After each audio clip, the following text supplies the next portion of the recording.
After generating 6.5 million in revenue for a Fortune 500 company, he received a bonus of just 13,000. That moment forced him to ask a dangerous question. Who is the system really designed to reward?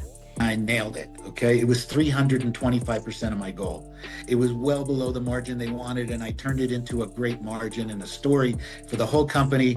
And I expected a very nice return for myself. And what even hurt worse, companies' normal line is you do this well, your new goal for next year is based on last year's actual. So my goal went from 2 million because I did 300%. It went to 6 million.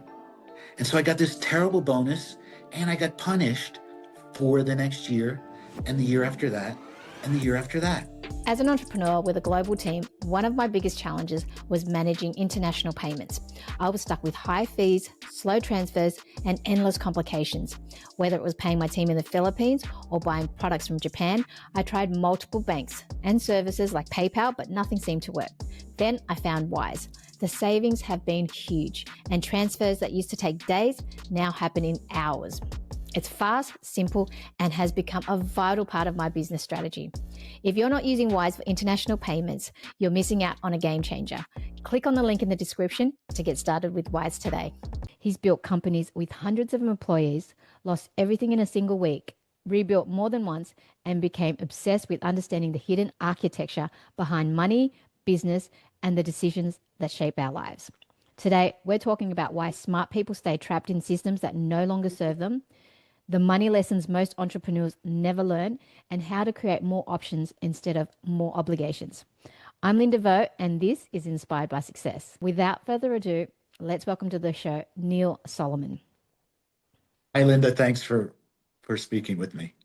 I was excited to have you on the show because once you introduced yourself and shared your story, I was like, wow, this is an awesome guest. I need to hear everything about the systems that you've built, your journey, and tell me a little bit about where you are now and like what we spoke about in the intro, the 6.5 million, and what was that moment that made you change your your perception and how you got to where you are today. Sure. So probably many people have the same story of growing up and everybody telling you what to do. You go get a good education, you go get a good job, you work for a big company, you have a nice title, the house, the kids, the mortgage, all that stuff. And then you realize, oh my God, I've been listening to everybody for so long and this is not really what I wanted. And so it really became evident to me when I was a sales engineer. I was in a Fortune 500 company, sold technical products and things like that. There was a huge opportunity. I'd been working for quite some time, and I nailed it. Okay, it was 325% of my goal. It first we took the order. It was well below the margin they wanted, and I turned it into a great margin and a story for the whole company. And I expected a very nice return for myself. And then what happened is the return had a cap, and the cap had a different kind of things that the bosses could do. And where it left me when it was all done, besides sad and broke, with $12 or $13,000, I really don't remember because it was like 20 something years ago what the real number was. But I remember that. And what even hurt worse was, I mean, this job I had was not repeatable. And so the company's normal line is you do this well, your new goal for next year is based on last year's actual. So my goal went from 2 million because I did 300%. It went to 6 million. And so I got this terrible bonus and I got punished for the next year and the year after that and the year after that. And the only way to reduce your goal after those periods is like, it's really difficult and you paperwork and you have to explain yourself. And so I was completely just shocked that this is the way my life is going to go. And it starts with sadness. It's grief. It's recognizing that everything that's happened in your whole life isn't really what you should have been listening to. And so what that was for me was a wake-up call. that either I'm going to be stuck here. I was 35. Either I'm going to be stuck here for the next 30 years being sad, or I got to change what I do. And a guy who can do 300% of what the normal person can do shouldn't be stuck. And they can't recognize it. So maybe I should believe in myself. And that's where it all started. I didn't believe in myself. I didn't believe that I could do it without somebody giving me a paycheck. And Mm. it's really scary to go that route because you probably believe everybody who's listening probably believes in themselves at some level here, but can you believe in yourself enough that your family's gonna have food and a place to live and you're gonna be able to make your payments and all these things you've committed to? So it's pretty scary. It's pretty scary at the beginning. But I learned about fear and I learned about what isn't scary. And what really isn't scary is when you've done the work. And what I mean by that is this. I don't know, pick any sport you want, like baseball, or my sport when I was young was racquetball. And I would practice and practice and practice. And then when you had your chance to get up and do what you do, it was simple. There was no fear. There was no decisions. Is you just take the swing that you would normally take.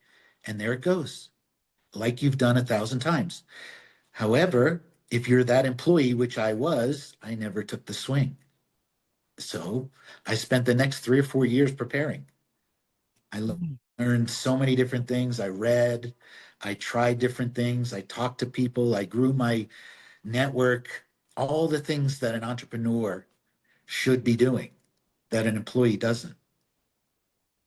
And then what happened there? So what made you Oh, finally have make the okay. decision So to build and become an entrepreneur? Because that's the juicy yeah, part. so I mean, so for 4 years, 3, 4 years, something like that, I was a bad salesman. I did the littlest possible I could do because I knew I wasn't making a bonus and they got what they deserved. They put me in this box and they made it so I can't make my goal no matter what I do. So it's like, okay, I'm not. Okay, I'm going to work on me. I'm going to Mm. work on me. I'm going to take care of my customers, the bare minimum, make sure nobody's unhappy or complaining or anything like that. But, the rest is for me. Now I need to change me. And so some of it was asking people who were in a position I wanted to be in. I didn't know where I wanted to go. I didn't know what I could do. At this point in my career, I had never had anybody report to me. And at the peak of my entrepreneurialism, I had over 300 people. Okay, so I had to go from a person who doesn't know anything about HR and human beings and working with them. I was a fighter pilot who would do sales, and I had to go to a completely different person. And there's a big learning part, right? And there's no line in between them. There's no book that says, all right, step one, step two. You can have all the AIs pinpoint it for you, but there's no route, Yeah. right? So what I did was I started thinking about, okay, I'm probably not the best at creating something because I've created certain things and they never really took off. What I can do well is my engineering brain is good at systems. I understood systems and I could sell. As you could imagine, I could sell. So what do I do? Okay, I take those two things I'm good at and kind of move it into somebody else's business. So franchising is where I started. Mm. And I I started looking at businesses that were for sale. And people don't realize that any place in the entire world right now, there's hundreds and thousands of businesses that are profitable, that are been operating for a long time, and they're for sale. Just like apartments, just like houses, just like offices, they're all for sale. It's just nobody knows where to look. There's places to look. I use this website called Biz Buy Sell, which isn't outside the US so much, and it's run by, I believe, Wall Street Journal. And you can sort, you can decide, and then start making phone calls and asking questions. That's the hardest part because everybody who's new to something, they're going to call, talk to somebody who's going to think that they're a fraud. And so it's like, oh my God, I'm going to call this person and he's going to tell me I'm an idiot and he's going to hang up on me right away. All right. And that is the fear that all of us have, the same fear of leaving your job or leaving something or starting something new. It's all the same fear. It's called imposter syndrome. I don't know if you know that word or not, but we all have it. And the only way to get over it is to do the thing it's saying you shouldn't do. So you make the Practice. call, Yeah. you practice, you do the practice, you make the call, and all of a sudden you start to learn the questions to ask, the things to know. And what I talk about, especially in the book, is it becomes what's instead of decision making, it becomes pattern recognition. And all of a sudden, it hit me. This was the deal. After seeing and calling and whatever, it was like, oh my God, it's right here. And what am I going to do? And so I called and they said, yeah, this is the deal. Here it is, blah, blah, blah. And I was sitting there in my home office, just kind of like this feeling is coming over me, like, oh my God, this is it. This is what all the work I've been doing for so long is just appeared in front of me. So I tell the story in my book and blah, blah. I won't go through all that, but that's how it works. You don't actually decide. And I said to my wife, I think this is it. And she says, what should we do? And I said, buy it. So we did. And then all the terrible things happen right after, all the craziness. I lose my partner. I don't have enough money. I don't know if I can do it. I have to go convince other people that I'm the right person to do this stuff. It worked out. It worked out. And there's no great like, oh, Neil left this job because he got a bad paycheck and all of a sudden he became a millionaire. That's not how it works. It's this roller coaster that you have to constantly adjust to, make decisions that keep coming in front of you. And so you start getting better at decisions. The more challenges that we get, the better that we become at making these decisions. Now, I just wanted to take it back. Like you just Yes. drifted. Just tell me some of the dark, like the moments that you've lost, and you've lost everything, and then you had to pick yourself up twice. So tell me through those challenges and what you learned and what happened. Oh, yeah. So the first one was after the first business, within, hmm, I don't know, 6 months or something, it was the Great Recession. Oh, is this the Okay. franchise that you're talking about that you bought? Yes. Oh, Yes. okay. Yep. Yeah. It was like 6 months after I opened. I thought it was a home run. It was this pattern recognition. This is a home run. Okay. What I didn't realize is that I wasn't the batter for this home run. So I had to become a better batter for this home run. Mm, And that was part of it. Then all of a sudden, the world happens. So the Great Recession happens. People go, they don't want to go out to eat as much. They don't do this as much. And so I changed how I wanted to do it. So I started with sales. I sold my employees on why they should work for me, why I'm the best place to work. And that in turn made them better at customers. And so they wanted to be in my team, and we required that this is how we treat customers. So to have a good job that they enjoyed, this is how we do it. And it worked. The customers realized it and the customers came, even though everyone else was struggling. And then the next catastrophe was I lost all my credit. I got divorced and lost all my credit. And I had to restart. I still had this one business that I'm working through this terrible time. Well, we came out of that. Okay. It was not easy, but we came out of that. And I learned during that time because credit is about how to get debt, how to get loans, how to do things like that. But I learned during the time of no credit how to get partners, how to pick good partners, how to stay away from bad partners, what partners bring to the party, when you should use their capital, when you shouldn't. So, one thing that could be a negative, all of a sudden, if you continue to drive forward, tells you where you should go. And I was able to grow my company even without access to debt. So that was the next thing. And so once the debt problem became not a problem anymore, scaling became possible because now I knew how to use debt, I knew where to get debt, and I knew how to use other people in my cap stack, the ability to get capital to grow the company.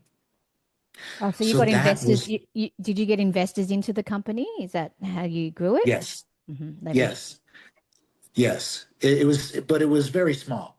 Mm-hmm. And typically, I don't know about in Australia or other countries, in the United States, when you have certain operating businesses, you can fund them at about 80%, sometimes 90.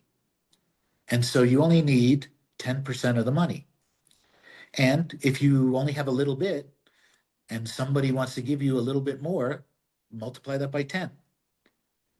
So that's the kind of company you can buy. And you just start bolting on different pieces that work in with your organization and your skill set that you're good at. What was the main company though, like that generated the most? What type of industry was it? It was restaurants. It was Oh, restaurants at first, yes. Then it was some real estate things, but most of the cash flow was in franchises, mostly restaurants. are you still doing the So franchises now? no, no, I'm completely out of that now. I Yeah. still have some commercial and residential real estate that Mm. does for cash flow or around the world actually, and but the active part of business, the final collapse that I had, where I lost ooh, everything pretty much in one day. Wow. How did that That's happen? that story. Oh, it's no, save that one for the book. But I'll tell it to you this way. I'll tell it to you this way. Okay. Yeah. Um, we restaurants don't do well in times of inflation. And you might see that in your own hometown or things like that. Mm. What happens is, how do you price the food that a restaurant serves to you? Okay, well, you have the cost of what it costs me, then the cost of the employees that it costs to make the food, then the cost of the overhead and all that other stuff. Okay. As the food cost rises dramatically, you have to make some account for it in the price. As Mm. you account for it in the price to the customer, they start feeling this is too much for this amount of food. Mm. And so it gets this point where they don't feel that the value is there like it used to be. So they're not used to the new prices of the world. And so they come less. And so even though your price is going up, the customers are going down, and the overall number starts to shrink. So your margins start to shrink, shrink, shrink, shrink, shrink. And what happened in this particular case is the franchisor thought we needed to increase marketing spend, which would be a good idea if we were actually getting new customers from our marketing, Mm. but we were not. Oh. And yeah, and so what you're doing is you're just taking margin off the bottom line. And if your margin was here and then it went to half and then it went to here and then they want to increase the marketing and now it's negative, you don't stay in business long. Mm. And you don't have enough to ride it out until this changes where people can understand that these are the new prices of the new world. So that happens with inflation. And ultimately, it crushed us. Ultimately, it crushed us because once you are leveraged with loans, the bank has these things called, uh, um, I can't remember the name, but it's they do these ratios and they want to see that certain ratios meet certain. It's like how much profit versus how much the loan is, yeah, and so on. And covenants, that's what it's called. They have these covenants, and as soon as you miss a covenant, you go in this bad folder, and they start looking at you, and they can call the loan at any time at that point. So that's the difficult part. And that is pretty much what happened.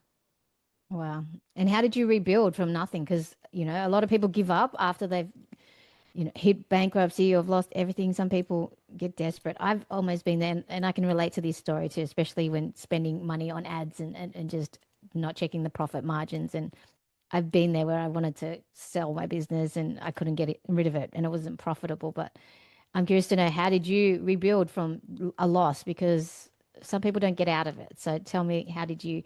It would have definitely taken a lot of courage and mindset as well. So I want to get into that. But how did you Yeah. pull yourself out of that So situation? yeah, so I decided that this particular style of business was not what I wanted to do next.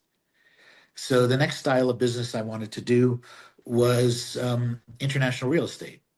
Mm. And so what I included it in my lifestyle because actually several years before this main collapse, I had enough. I had enough money to not work anymore. I did well.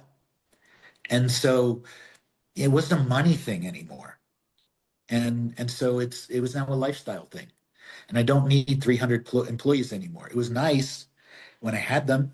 I enjoyed the conversations. I enjoyed the people. I enjoyed that, we're part of their lives. But that's okay. That's just one part. And it was 20 years. So that's okay too. And so now it's more of with realtors and other investors and different markets. And part of my thing, like I had said at one point, was travel. So there's places I would like to go to. And I'll give you an example. One of the places I love to go to is Medellin, Colombia.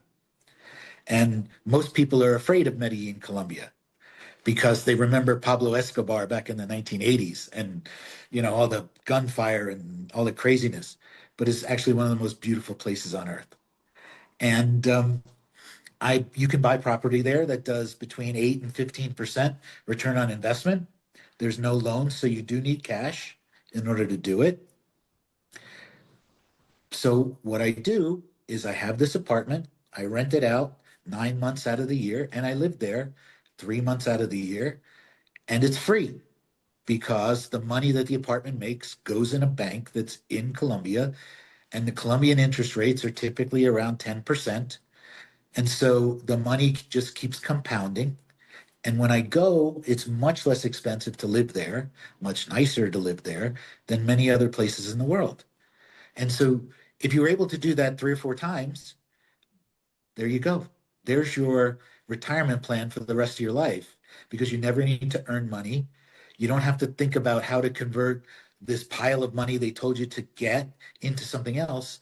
And it's a way to use geography as leverage and as lifestyle. Wow, I want to talk about money too, because there's a hidden math money, and Oh, yeah. not many people can achieve that level of success and do, or like you've traveled to 70 different countries you've mentioned, and that would be an ultimate dream. But what's the biggest lie we've been told about money? Oof. Okay. Lie. Well, there's a lot. Okay. So the people who have money don't want you to have it. And the people who sell you services, usually Don't they're have it. broker than you. All right. I am very much into creating streams of income, multiple, because as I know, I can't predict my future and some of them may crash. So if you have multiple streams of income and you're reasonable about your spending, it's very easy to have a great life. Very easy. Okay. The thing is, what do you spend your money on? I spend my money on things that produce more money. Most people do not. If you change that part first, all of a sudden you have more money than you can spend. I love that. But So, sometimes so when people uh, get more money, they naturally just want to spend it.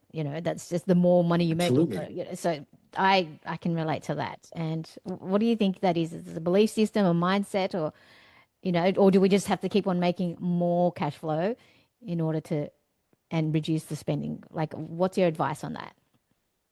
So start with the most important question to yourself. And the question is why?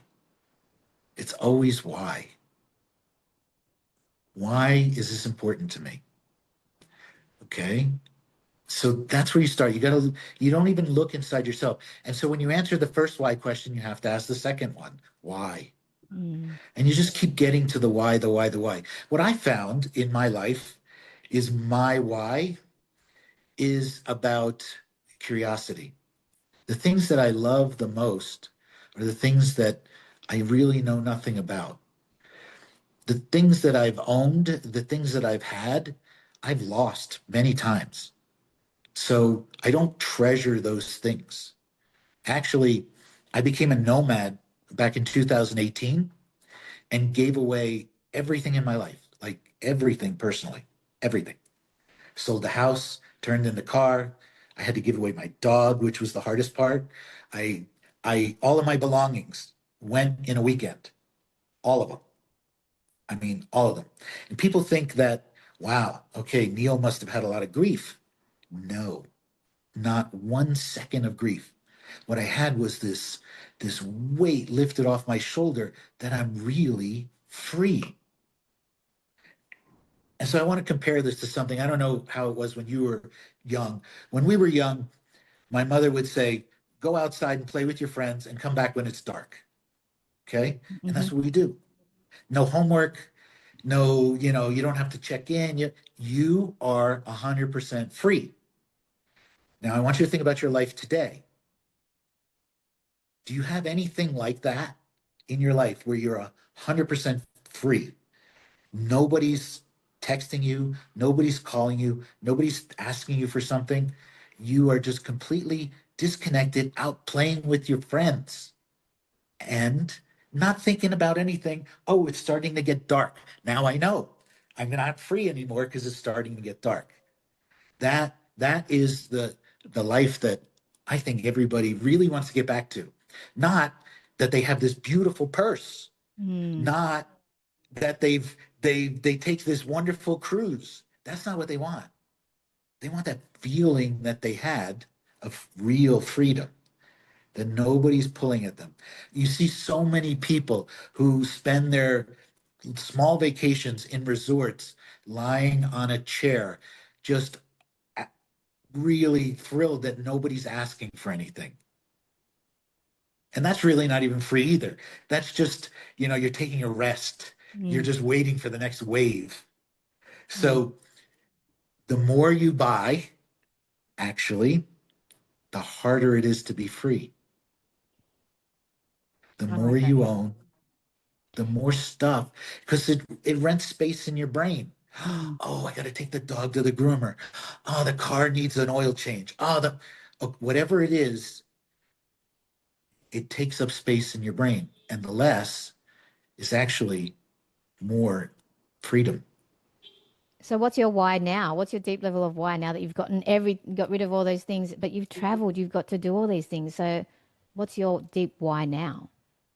Oh, that's a great question. Nobody's asked it. I'm so glad you've asked it. Mm, So I wrote I don't know, this thing is called the dedication or acknowledgement, which is like the front of the book. After I'm done thinking all this stuff, it's like, what's your why? That's the mm, question. So I sat with that question for a long time. And so here's what I wrote. I wrote that whenever anybody asks me, that question, living or dead, who would you want to have dinner with?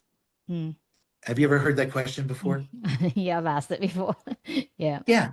So I asked that to myself, and I always came up with the same answer. And the same answer is that I would love to meet someone who had died maybe 100 or 200 years before I was born, that was in my family, and have dinner with them because they were poor. They were being chased all over Europe and had difficult lives. And they created me, and I don't. I don't have a difficult life like they have. So I'd love to have them at dinner, hear their story, and tell them it's okay and thank you. And so my gift is that this 200 years from now, maybe somebody who's related to me wants to hear me. Mm, That's my why. I like it. That's pretty powerful. I wanted to get back onto the money part as well Yeah, because you talk about hidden sure. taxes, and we mentioned that before this conversation. But tell me a little bit about the hidden taxes, what they are, and how do you and how do they quietly keep people stuck? And because you've done investments all over the different countries as well, so Yes. any tips and advice on the hidden taxes? Yeah, I know. Like I said, I know the U.S. tax code the best, so I can give you some tips on that. Some other international tax codes, um, in the United States, wherever you make money worldwide, you get taxed in the United States. In Australia, you do not. So if you made money outside of Australia, it's actually better than making money inside of Australia. You get taxed under another system. Mm, Okay. And you may be, let's make up a number, 100,000 Australian, US, whatever you want. Just call it 100,000, and you have five places you make 20, and you do five tax returns at 20. You pay no tax because they're all small. They don't tax people at 20, they tax at 100. So that's one of the things. mm, In the United States, they don't do that. You make 20, 20, 20, 20, 20, you get taxed as 100, even if you pay tax in other jurisdictions. mm, mm, So there's other things, there's hidden taxes. What I found when I owned a house in the United States, um, my property tax, and I don't know in your area of the world what the property tax was 18,000 US dollars a year. And flat, in regardless of what the value is worth, is it? no, it was based upon the value of that Ah, house. okay, yep. Okay. Hmm. Take that same amount of money, buy it in a different district, like I bought one in Mexico, and it was $850 a year. And if you combine all of the things associated with the house itself, as far as tax, it was really an 87% difference lower. 87. So if you take that 87% of $18,000 and put it even in something small, it's going to compound year after year after year after year. All of a sudden, you're rich without even thinking about it. Mm, And a lot of these countries pay higher rates on money you save in them in their currency. Currency is the next thing that you can look at, but I'll give you some others. In many countries, especially the United States, insurance. Insurance is a hidden tax. If you're required by your country to carry insurance, which many are, and I don't know, mm-hmm, in Australia, mm-hmm, you if you're going to drive, you need insurance, right? mm-hmm. Okay, that's not a choice. When it's not a choice, in my opinion, if the government says you have to do it, it's a tax. It's a tax. It's Mm, just it's not paid directly to the government. It's paid directly to somebody else, but you can't get around it. In other countries, it's not. Those are things that are hidden as taxes. Um, they also hit you with fees that they don't call taxes because they they know how people respond to the word tax.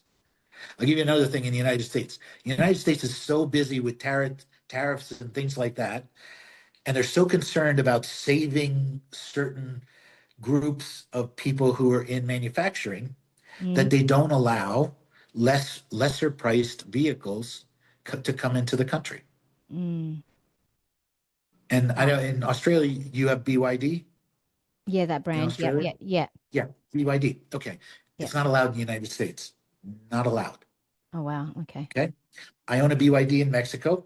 It's Yep. an electric, fully electric, big car, all that stuff. If I wanted the same car in the United States, it would be double the price. Wow. Okay. Double the price. Same basic vehicle in another brand. Is that double the price a tax? In my opinion, it is. Yeah. And if you ask your next guest or anybody who's in the United States, what do you think of BYD or Geely or I can't even remember the names. There's like 20 of them. What do you think of this and that? They won't know anything about them. And then if you told them, how would you feel? You've got $1,000 a month car payment. How would you feel if 500 of that was actually tax? They would lose their minds, but Mm. they don't know because it's what I call the menu. The menu is what they've given you. You walk into a restaurant, they hand you the menu. You go to a sushi place, but you want ice cream, they don't have ice cream. They don't have steak. This is what's on the menu. Mm. And so that's a big part of the tax system is the menu. Are you still living like did you because a lot of people that are entrepreneurs move out of the US and just don't because so they don't have to do that and they cut their citizen, is that right? Like is that what you did? No, you don't have to cut your citizenship. Not at all. Oh, okay. Not at all. Did you do I am a trust? resident. I am a resident in other countries Mm. because it's nice to have a plan B, actually, Yeah. just in case something happens. Mm. It's also nice to have different currencies, different bank accounts, different places to live. Um, this is stuff that happens, um, and they call it these crazy things like I don't know. All of a sudden, maybe I'm a terrorist because I have a voice and they don't like what I'm saying. They can just take all my money. Mm. Mm. They can Yeah. just take it, Yeah, we're heading or down that they way, aren't can we? they can throw you in jail just for what you say, even though it's freedom of speech. I don't know. I don't know. So some of that stuff, I don't want to sound like like there's somebody after me or anything like that. But I've seen things that it's like, no, that shouldn't happen. And what I've also seen is there's nothing that's fair. There's no fair. There's no going to the judge and saying, no, this is fair, this is unfair. Judges don't believe that. It's Mm. how good is your lawyer versus how good is his lawyer. That's how that works. So I always try to have a plan B, places to live, different sources of income, because, like I said, I've had many collapses in my life, and it's good to have some kind of people use diversification in their stocks and things like that, but Yeah. not in the rest of their lives. Mm. That's true. Yeah. And And yeah. and and so you don't have to leave. But believe it or not, in the United States, kind of the craziest thing you're about to hear, if you live outside the United States for 11 months out of 12 and you make your money in the United States, they give you $500 a week every week. What? Yes, Why? exactly. Why? It's just part of the rules. And the way they do it is this. There's this tax thing called FEIE, foreign earned income exemption. Some people may know it, some people may not. It means that a single person who's in makes their income in the United States can make up to about $160,000 tax free. And so at about $160,000, your tax bill is going to be about 25,000 ish at the end of the year, which is about $500 a week. Wow. So if you live outside 11 out of 12 months, you get paid to live outside. You're paid your own money, but at Mm. least you don't have to give it to them. Mm. Wow. And if you're a family of four, you can go up to $330,000 of income and pay zero income tax. Wow. That's That's $1,000 a week. $1,000 a week to live somewhere else. Your taxes go from 18,000 down to 1,800. You don't have to pay for insurance. You can, there's so many things. It's unbelievable, but nobody tells you to live this way. yeah. You're That, living it now, clearly. And yeah, I've been living it since the last 8 years. tell me, like you've achieved so much, you've accomplished much, you've built your streams of income. what's your purpose now? Like, what fulfills you? One, because a lot of people talk about how to get there, right? But you've achieved it, and some people want to keep going higher. And you know, what's your thoughts on that? And now that you've achieved what you want, do you still want to go higher, or do you have a purpose? Do you already feel fulfilled?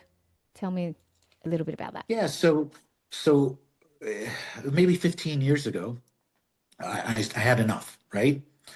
But I was still good at what I did, and I wanted other people to come along with me. So I wanted to help them. So that's really what it was about. Even my investors, I wanted to have good investments for them. And so I kept doing it because of them. Now that it's all done, I don't really want to start over down that route. And if it probably wouldn't have been done, I probably would have continued down that route, not knowing what the end was, because I didn't have a goal in mind of what the end was. So the end came to me instead of me going to the end, right? If I was smarter and I knew what I should have been doing, but I stopped looking at the things I owned versus the things I wanted to buy. And that's a real problem of hubris in the entrepreneur's world. Okay. If you wouldn't buy your business today, you should sell it. That's period. End of statement. If you wouldn't buy it today, you should sell it. Even if you're going to lose money, even if you're not going to have your income, the problem is the human experience treats gain different than loss. And this would be a loss. Oh, I'd lose money if I did that. Mm, Okay, no, you're going to lose more money if you continue than if you don't. Recalibrate constantly. Unless you see that, okay, I'm going this way, and I see in 8 months this is going to happen that way. Perfect. Not a problem. But if your trajectory is down and you don't know when that's going to turn, it's already probably too late. So you have to plan, you have to think about it as if you were a buyer instead of a seller. The same thing with stocks, the same thing with real estate, the same thing with anything. Neighborhoods turn, yeah, this whole idea of remote work. If mm, you owned office buildings and didn't sell when that started, okay, now you got a pile of concrete that's worth nothing. And you were a billionaire just a few years ago. So you watched it all go away.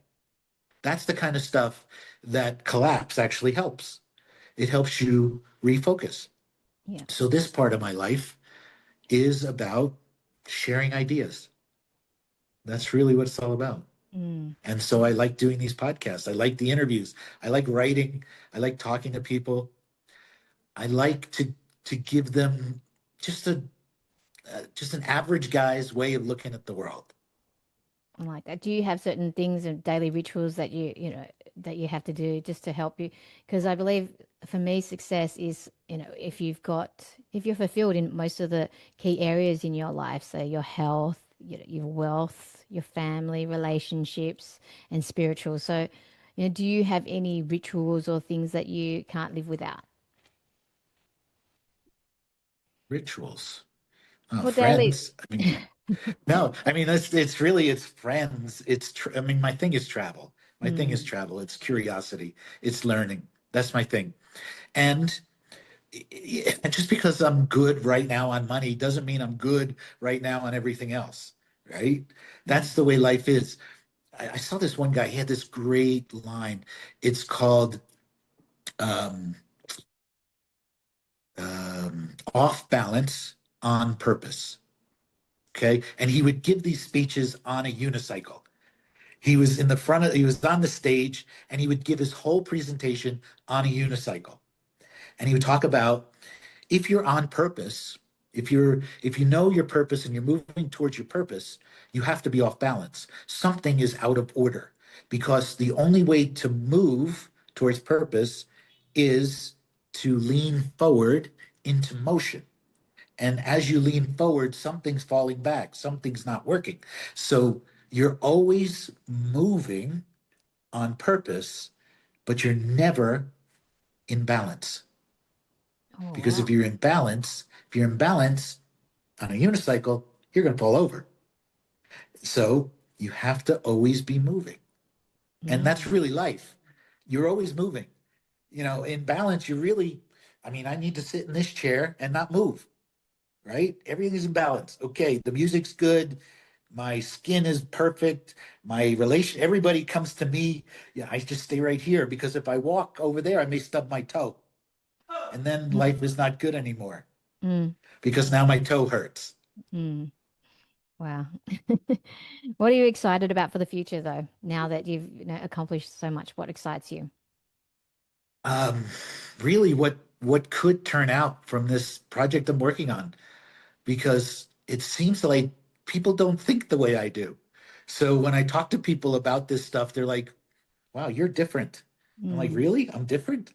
I didn't even know.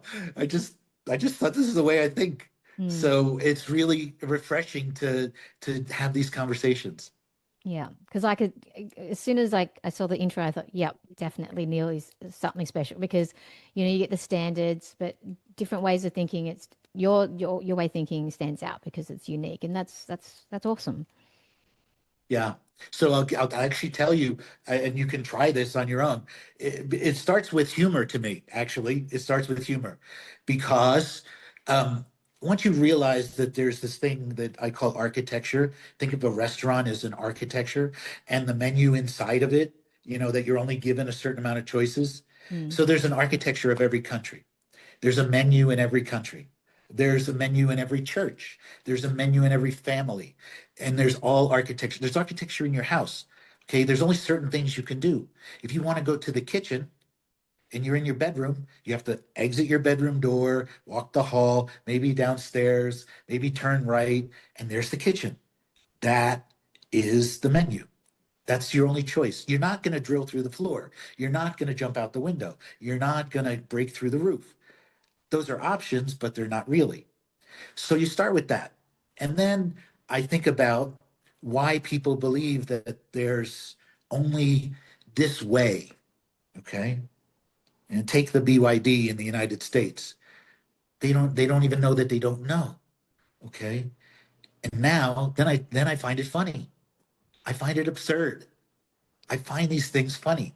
So I point out the absurdity of it. And so that's the funny part to me is like, oh, this is just ridiculous. But here's even funnier. Nobody can see their own absurdities. They can only see other people's. That's what I found. That's what I really found. So I try not to insult anybody by pointing out some of the things that are absurd in the menu and the systems in their lives. And then I offer them an alternative. Mm. I say, well, okay, I thought this was absurd. Here's another way to do it. And so that's my whole way of thinking is that. I like it. Now, if you could go back in time, what would you tell your younger version of you? Like, what advice would you give to younger version of you? Yeah. So it brings back this story, which is the one of the key stories in the book. My first real adventure was whitewater rafting in Costa Rica, and I almost died. I almost died on that adventure. And when I finally came to, and were in the raft and in really bad position, the um, the guide in the back saw I was alive, and he said, in very explicative terms, which I won't use here, start paddling or we're all going to die. And so I didn't have time to say, poor me. I just went through the biggest shock of my life. What happened? Like, Okay. something hit you or something? What happened? Just how did you almost die? I got thrown out of the raft. I got Oh. thrown out of the raft in one of the roughest part of the river. It was class 4 rapids. Mm. And I actually said to myself during it, this is the way I'm going to go. I remember that vividly. And then I remember being pulled out and saved. And now I've got to paddle. Just Like, after that moment. start paddling. That's what I would tell my younger self. Start paddling. Don't stop. Doesn't matter what happens. You just died. Keep paddling. That's what I would tell my younger self.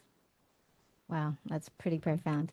Guys, if you found this valuable and you're watching on YouTube, please tell me, what was the key takeaway for you? And hit that like, hit that subscribe. And also, if you're listening on the podcast, please do me a favor and hit that follow button because it helps the channel grow. Neil, where can people find you if they want to connect and yeah, if they want to buy your book? Oh, great. It's on Amazon, and it's going to be in other places. It's available July 14th, and the book is called The 1% Door, and you basically everywhere. So LinkedIn, Facebook, Instagram, all the social channels are The 1% Door. And I want people to know that I chose this title after I wrote the book, which is really interesting. And it's because it just kind of appeared. Um, and it's sort of the way business happens too. Once you actually take that leap, stuff just starts to appear. And it's not because there's only 1% or the top 1% can walk through the door. It's because only 1% of the people who actually could will, because they'll stop paddling. They'll be afraid. They won't do it. But I'm telling you, I'm telling you, I'm telling you, there's no competition on this side of the door. The resources are everywhere. It's really a different world. There's no lines, there's no waiting, there's no anything. It's just the life you want. You just have to do the work and get over the fear that you're not enough. You are. You can do it. I like it. That's amazing. Do you have any books that you recommend? Like, or who's impacted your life Yeah. and helped you so like where on your journey to where you are now? So during that time where I got that $12,000 check, I started reading. And honestly, I mean, I actually preferred audiobooks to Mm. regular books because the way I learn. But I would listen to one a week. So in 3 years, I read like 150 books. And maybe that's not for everybody. But Mm. what I can tell you is this: if I can get one good idea from each book, now I have 150 good ideas. And that's really the point. And if you can't read the books, go online and get the book. What do you call it? The summary. You can ask any place to get a summary. But the ones I would recommend, I'm going to give you the ones that are not. I'll give you the ones that are normal first, and then the ones that are not normal. The ones that are normal are Tim Ferriss' 4 Hour Work Week, Mm. Robert Kiyosaki, Choose to Be Rich, virtually anything by Tony Robbins, The Good to Great, Made to Stick, and that's all I can think of. Now, on the other side, I like other kinds of books that give me a different way of thinking. All right. Bill Bryson, I don't know if you know who he is. He's a great author. He wrote one, he made several. They turn into movies, and they're about how to live a life. Okay. Which is just as important as how to make money and the history of the world, things like that, things that expand your mind. Because you never know. You pick up one thing from that, it changes your whole world. And here's the other one: The Wisdom of Psychopaths, which sounds like the craziest title ever, right? The Yeah. Wisdom of Psychopaths. That's why I read it, because I was like, oh, what is this? So, long story short about the wisdom of psychopaths, each of us have these three characteristic negative flaws in every personality. One is psychopathy, the other is Machiavellianism, and the third is what's it called when you look into the mirror and you love yourself? Vanity, Narcissism. narcissism. Narcissism. Yeah. Okay, those three things, right? Oh, and if you're listening right now, Google dark triad test and you can see how you list yeah, to see, because, okay, so those three characteristics are on a scale similar to autism and all that stuff. And so you've got the crazies on this side, and then what's on the other side? Okay, well, the book tells you where every part is in that spectrum. So what's on the other side is people who are super focused on whatever it is that they do. They can't see anything else, which is a psychopathic way of doing things. They're high in psychopathy, but they're not a bad guy. They're not a bad person. They never did the bad things. Just they have the same characteristics. So that's what they're measuring. So who's a high psychopathy? Navy SEALs, surgeons, CEOs, people who are super focused on what they're working on right now. Those are high in psychopathy. It's kind of crazy, right? But it's really interesting. So I'm interested in personality things. And you want to have a great time at a party? You know, get that link out for Dark Triad. It's a free test. I mean, it's so interesting because everybody will compare how much of a psychopath they are. I'm gonna do that. I'm gonna try it. Oh, it's the best. It's the Okay. best at parties. It's the best. I'm gonna look at that book too because that was like CEOs and founders. I don't know, like maybe I wonder if I've got that. I think I might because I do have a lot of focus sometimes and yeah. But you could Yeah, use no, it it's for true. good. You could use it for good. You don't have to use it for bad. So Yeah, all of those things, even Machiavellianism, there's points where it becomes a problem, right? And you should know if it's a problem, and that's what the test actually reveals, which, if any, is a problem for you. what's But Machiavelli? For most, those Machiavellianism, oh, what does that mean? Machiavelli, I don't really know his story, but you can Google it. He was supposedly this guy that was really tricky and sneaky. Okay, he would get over on people for his advantage. He would take advantage of people for his own advantage. And so some of that is good, a lot of that is not, Mm, you know. And so that they gave him the name. mm. I don't think he is probably not deserved, nor is Vlad the Impaler deserved to be Dracula, but that's the name.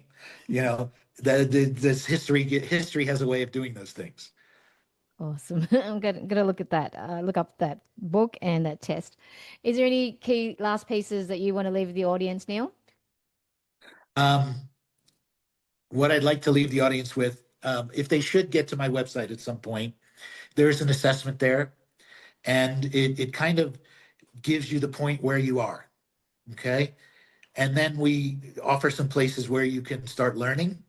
And then once you've started learning, we give you this, you can take another assessment where you'll find out where you want to be. And like I said, there's no line. Okay. But I like to think of it as like a sailboat. You can sail in between it, but you got to learn how to sail. Sometimes you got to go this way, that way, this way. There's a sandbar, all these, and the rain, and all these different things. But at least you know where you are, where you want to be, and how far away you are in that particular category that we talk about. And it's not that we're going to fix it for you. We'll give you some advice. Point you in some directions. We don't want any money from you. That's not it. The goal in the future is to connect you with other people who are in the same boat. And possibly you make a small little group that helps each other. I like that. That's great. I'll look into that. Yeah. Thanks, Neil. Thank you so much for your All right. time. Thank you. Thank you for having me on. Awesome.